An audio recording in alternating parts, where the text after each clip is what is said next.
नमस्कार। एक हफ्ते से ऊपर हो गया है पहलगाम के आतंकी हमले का। 26 मासूम सैलानियों की जान आतंकियों ने ली। 8 दिन के बाद देश में बड़ा टॉप लेवल पर मंथन चल रहा है कि कैसे अपने दुश्मनों का जवाब दिया जाए, वो भी मुंह तोड़ तरीके से।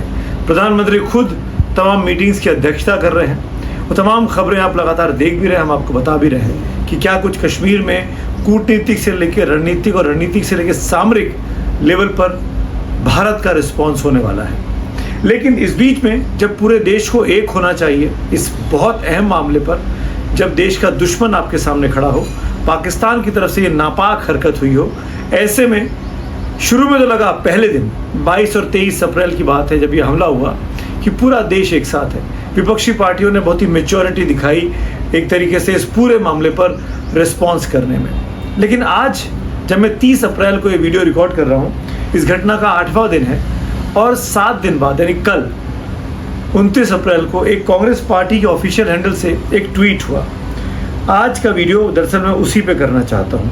ये इतना खतरनाक और इतना बेतुका ट्वीट था कि मुझे लगा कि इस पर अगर चर्चा नहीं की तो बेमानी हो जाएगी कि आखिरकार हम किस मुल्क में रह रहे हैं और कैसे हमारी बातें कुछ और होती हैं और हम करते कुछ और हैं। ये कांग्रेस पार्टी ने एक ट्वीट किया और लिखा, जिम्मेदारी के समय गायब। गायब अंग्रेजी में लिखा है, पिक्चर है किसी शख्स की, उसका चेहरा नहीं है, उसके हाथ नहीं है, उसके पैर नहीं है, और ये दिखाने की कोशिश की गई कि कोई एक व्यक्ति है जो जिम्मेदारी के वक्त गायब हो जाता है। और हम सब जानते हैं, भले ही इसमें प्रधानमंत्री मोदी का नाम कहीं नहीं लिखा हो, लेकिन हम सब जानते हैं कि कांग्रेस पार्टी कैसे पीएम मोदी पर हमला करती रही है कि वो कश्मीर नहीं गए, वो बिहार चले गए पहलगाम की घटना के बाद, और बिहार में जाकर उन्होंने भाषण दिया। कांग्रेस पार्टी के नेता बोलते रहे पहले की घटनाओं में कि मणिपुर नहीं गए। ये तमाम बातें कांग्रेस पार्टी कहती रही कि जिम्मेदारी के वक्त तो गायब हो जाते हैं। तो बगैर नाम लिए, बगैर कुछ कहे, इस तस्वीर में, इस ट्वीट में कांग्रेस की IT सेल ने एक तरीके से, और ये ऑफिशियल हैंडल से हुआ है, ये कांग्रेस का ऑफिशियल हैंडल है @INC इंडिया, ये ऑफिशियल हैंडल से ट्वीट हुआ और ये दिखाने की कोशिश की गई बगैर नाम लिए कि प्रधानमंत्री मोदी जिम्मेदारियों से के वक्त में गायब हो जाते हैं। ऑल पार्टी मीटिंग की बात आपने की, सरकार ने ऑल पार्टी मीटिंग बुलाई। अब राहुल गांधी, मल्लिकार्जुन खड़गे चिट्ठियां लिख रहे हैं, विपक्ष के और नेता चिट्ठियां लिख रहे हैं कि भाई एक संसद का सत्र बुलाया जाए जहां पे सामूहिक तौर पर देश की राजनीतिक परिदृश्य की एक भाषा जाननी चाहिए इस हमले के खिलाफ में। उस पर भी सरकार मंथन कर रही है। ऑल पार्टी मीटिंग में खुद रक्षा मंत्री, खुद गृह मंत्री, खुद NSA मौजूद थे, लेकिन कांग्रेस ने उसको मुद्दा बनाया कि प्रधानमंत्री क्यों नहीं आए, वो बिहार चले गए। कांग्रेस उसको पॉलिटिकली एंगल देना चाहती है। लेकिन मैं ये जानना चाहता हूँ कि ये ट्वीट कर कांग्रेस पार्टी जो एक हफ्ते पहले तक सरकार के साथ खड़ी दिखाई दे रही थी, आज इस ट्वीट को करने की आवश्यकता क्या पड़ी, वो भी ऑफिशियल अधिकृत हैंडल से। जो मेरी जानकारी है, इस ट्वीट के होने के बाद कांग्रेस पार्टी के अंदर गहन मंथन हुआ।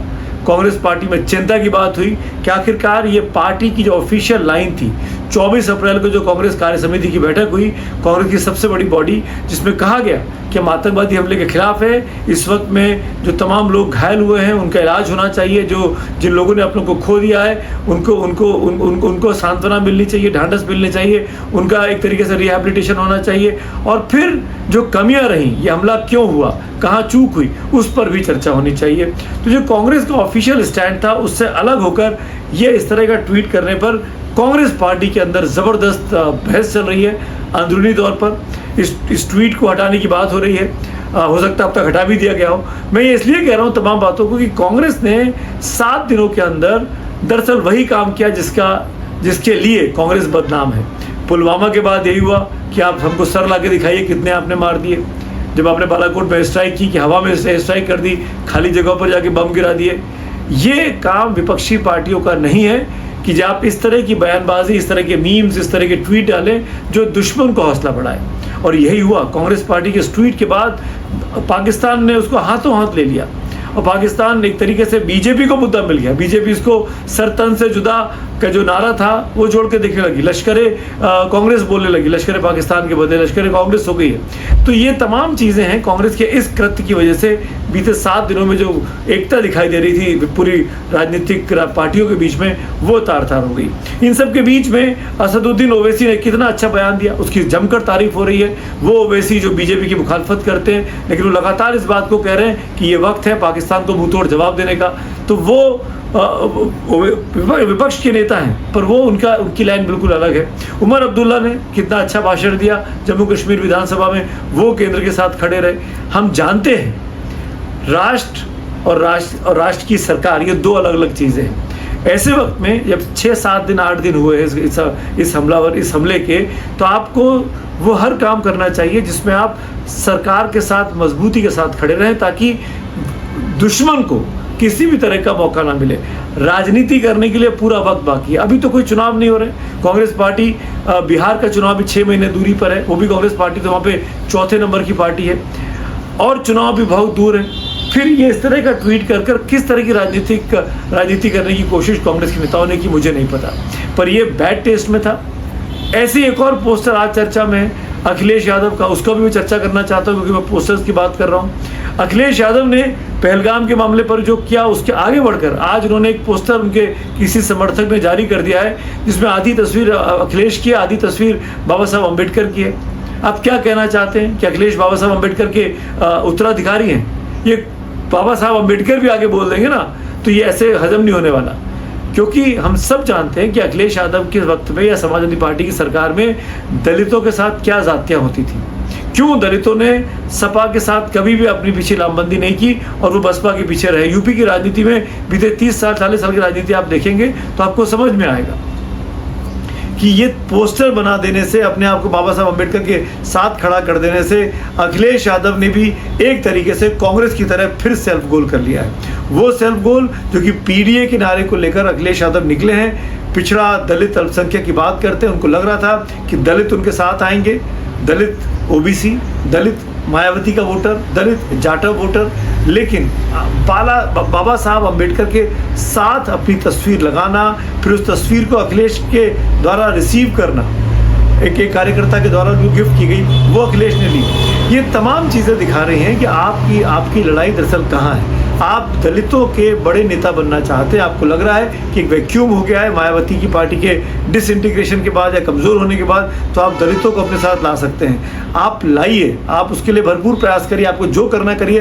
राजनीति में वोटों से ही काम चलता है, सरकार वैसे ही बनती है। पर इस तरह का पोस्टर बना के उसको एंडोर्स कर देना, उसके साथ एक्नॉलेजमेंट करते हुए फ़ोटो खिंचवा लेना, ये दिखाता है कि आप भी बहुत जल्दबाजी में हैं, बहुत हड़बड़ी में हैं, और इस तरह के काम जो हैं वो विपक्ष को मौका दे देते हैं। मैं भरपूर तरीके से जानता हूं कि जो पोस्टर है अखिलेश यादव का बाबा साहब अम्बेडकर के आधी तस्वीरों को जोड़कर बनाने का, ये बीजेपी के लिए भी और बसपा के लिए भी बहुत बड़ा मुद्दा होगा अखिलेश यादव को घेरने का। तो पोस्टर वॉर की वजह से देश की राजनीति जो इस वक्त तूफान पर है, उबाल पर है, खासकर आक्रोश में है पहलगाम हमले के बाद, उसको डाइल्यूट नहीं होने देना चाहिए। एक पोस्टर की बात चल रही है तो एक पोस्टर का जिक्र और करना चाहूँगा। बीजेपी के नेताओं ने ये पोस्टर किया था, बीजेपी छत्तीसगढ़ के हैंडल से ट्वीट हुआ था। ये पहलगाम हमले के दिन ही हुआ, 22 अप्रैल की बात है, जिसमें धर्म पूछा जाति नहीं, याद रखेंगे, ये ऊपर लिखा हुआ है। ये कहकर आप क्या कहना चाहते हैं कि हिंदू मुसलमान आप करना चाहते हैं? ये बीजेपी छत्तीसगढ़ का ऑफिशियल हैंडल है, इसको भी शायद बाद में हटाया गया होगा। इस तरह की चीज़ें सोशल मीडिया पर आपको फॉलोअर दे सकती हैं, आपको सब्सक्रिप्शन दे सकती हैं, आपकी ट्वीट को एक तरीके के खास तबके में पॉपुलर बना सकती हैं। पर देश की एकता के लिए, अखंडता के लिए, मजबूती के लिए जब हम सबको एक साथ आना चाहिए, उस वक्त में ये बहुत नुकसान साबित होती है, चाहे वो कांग्रेस का ट्वीट हो, चाहे ये भाजपा का ट्वीट हो, खासकर पहलगाम मामले के संदर्भ में। तो हमको ये पोस्टर वॉर के चक्कर में आपसी राजनीति को एक गलत रंग देने की कोशिश भी राजनीतिक पार्टियां कर रही हैं। ये बहुत ज़्यादा खतरनाक लोकतंत्र के लिए हो सकता है, देश के लिए हो सकता है।